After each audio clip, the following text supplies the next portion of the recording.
Assalamualaikum guys, selamat kembali ke Haris Zone. Hari ni Abang Zone nak cakap tentang pasal Ultra Rare baru guys. Ya, betul guys, Ultra Rare baru. So, Ultra Rare baru ni adalah nama dia Ultraman Omega. So, kalau korang semua dah tengok teaser Ultra Rare baru ni, so bagi Abang mungkin inilah Ultraman Omega. Rasa itulah nama dia. So, hari ni kita nak just sembang je tentang pasal Ultra Rare baru ni. So, mari kita mulakan penyembangan kita ataupun dibagi sebagai Zone Sembang. Let's go. Okay, so pertama sekali mari kita cakap tentang pasal color timer dia. So di opening teaser dia tunjuk color timer dia. Yang pertama kalinya color timer Ultraman Omega ni bentuk pentagon. So biasanya macam Ultraman lain dia macam bentuk macam bulat ke, atau macam bentuk diamond ke, atau segitiga ke, atau huruf ke.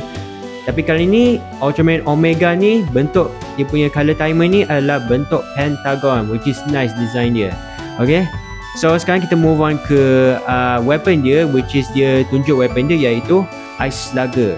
So kalau korang perasan tanduk dia menghadap ke belakang. Biasanya Ice Slugger macam Ultra 7, Ultra 7 21 atau Ultraman Max atau Ultraman Zero, dia punya Ice Slugger tanduk dia biasanya hadap ke hadapan. Mungkin dia adalah kali pertama Ultraman Omega punya Ice Slugger ni dia punya Ice Slugger punya tanduk hadap ke belakang.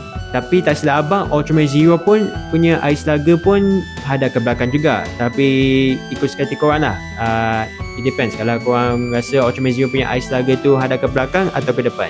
Okay, so kita move on ke bahagian mata dia pula. Kalau kau perasan dalam video tu, mata dia lebih kurang macam mata Ultraman Z. So kalau korang comparekan mata Ultraman Z dengan mata Ultraman Omega, nampak sama. Okay, so last kali yang nak cakap tentang pasal Ultraman Omega ni. Ultraman Omega ni dia adalah new generation apa? Adakah dia adalah new generation Ultra 7 atau Ultra 721 atau Ultraman Max? Tapi kita tak sure lah, sebab bagi pengetahuan korang, kita dah ada new generation Ultra 7 iaitu Ultraman Zero. Sebab Ultraman Zero dia adalah anak kepada Ultra 7, so dia dah dikira sebagai new generation Ultra 7 lah. Tapi Ultraman Omega ni kita tak sure lagi new generation Ultraman apa. Ada yang kata dia ni new generation Ultraman Gaia. Abang rasa tak betul, sebab there's no way Ultraman Omega ni adalah new generation Ultraman Gaia. Sebab takkanlah Ultraman Gaia ada Ice Slugger kan. So itu bukanlah. Abang rasa itu bukan new generation Ultraman Gaia. Tapi ada orang kata dia ni adalah new generation Ultraman Z. Abang rasa tu pun tak betul juga, sebab Ultraman Z dia masih baru lagi. And abang tak rasa dia adalah new generation Ultraman Z, sebab walaupun mata dia orang sama, tapi still bukan new generation Ultraman Z.